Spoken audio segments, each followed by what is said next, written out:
So అలాగా ఆ మూవీకి నా ఓన్ వాయిస్ ఇవ్వడం వల్ల ఏమైందంటే ఆ మూవీ సూపర్ డూపర్ హిట్ అయింది.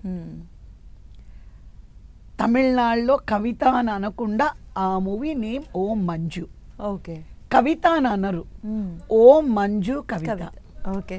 అంటే ఆ సినిమా నా సర్నేమ్ లాగా అయిపోయింది, ఇంటి పేరు లాగా అయిపోయి. మీరు ఇప్పుడు చెన్నైకి వెళ్ళారంటే కవిత ఆర్టిస్ట్ అన్నారనుకోండి, యారు యారు అంటారు.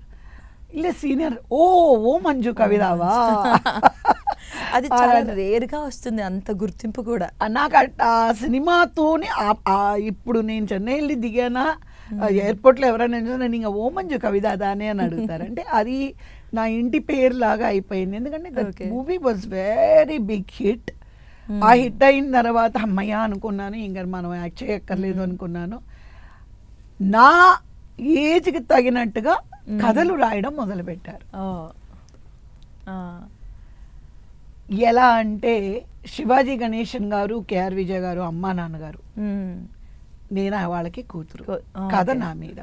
ముత్తురామన్ గారు, శారద గారు, కథ నా మీద.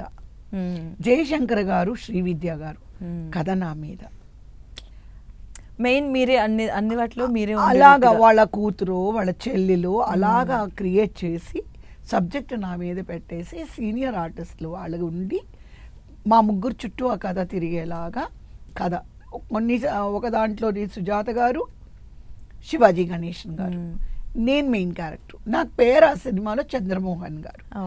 సో ఇలా తమిళంలో జరుగుతూ ఉండగా సిరిసిరి మువ్వ అని తెలుగులోని ఏడిద నాగేశ్వరరావు గారు ఓ మంజు షూటింగ్ జరిగేటప్పుడు మా సెట్కి వచ్చారు.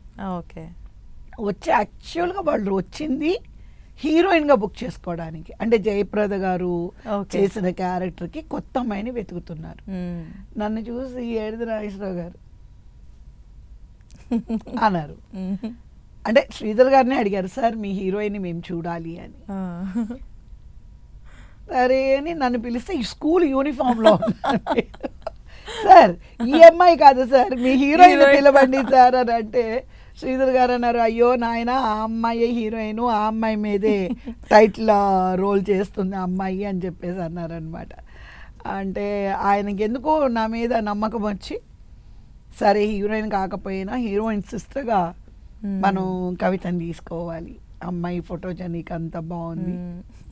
సో అమ్మాయి చాలా అంటే చిన్న వాణిశ్రీలాగా ఉంది, అది అప్పుడే టాక్ అనమాట. అభినయం